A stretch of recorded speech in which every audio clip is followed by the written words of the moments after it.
नमस्कार भावांनो, हिंद केसरी मैदानमध्ये आपलं सर्वांचं स्वागत आहे.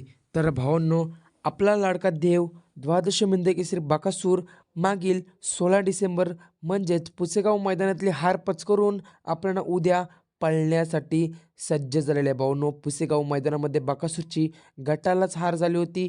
त्या हारचा उत्तर देण्यासाठी आपला बकासूर सज्ज झालेला आहे. भावांनो, बरेच जण बकासूरला ट्रोल करत आहेत, बरेच जण खूप वाईट वाईट बोलत आहेत. त्यांना उत्तर देण्यासाठी आपला बकासूर उद्या सज्ज झालेला आहे व बकासूरचा पायरा देखील तसाच आहे. टॉपचा एकदम फिक्स झालेला आहे. तो पायरा देखील सांगणार आहे. तर भावांनो, नक्की बकासूर कुठे पळेल? तर भावांनो, बकासूरचा लकी मैदान म्हणजेच लकी फाटी म्हणजेच चोराडेची. भावांनो, चोराडे येथे उद्या एक आदत एक बैल, एक दुसरा एक बैल असं मैदान संपन्न होणार आहे. तर याच मैदानामध्ये आपला बकासूर आपल्याला पळताना दिसणार आहे. अपडेट आपल्याला आत्ताच मिळालेले आहे व त्याचा पैरा कोण? तर भावांनो, बकासूरचा पैरा तर आदत नसणार आहे. बकासूरचा पैरा दुस्सा. तर मग दुस्सा पैरा कोण?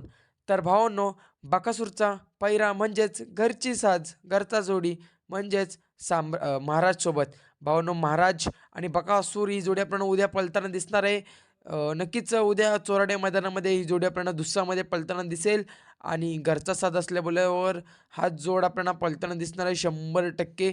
आणि जर बकासूरचा पायरा महाराज नसला तर कदाचित मग कंदूर राजा असू शकतो. कंदूर राजा किंवा महाराज यापैकी एक आहे. तर मला आतापर्यंत महाराज मिळालेले आहे. बरेच जणांकडून आपण अपडेट घेतलेले आहे. त्यांनी महाराज आपल्याला सांगितलेलं आहे. जर महाराज नसला तर मग कंदूर राजा फिक्स. धन्यवाद भावांनो.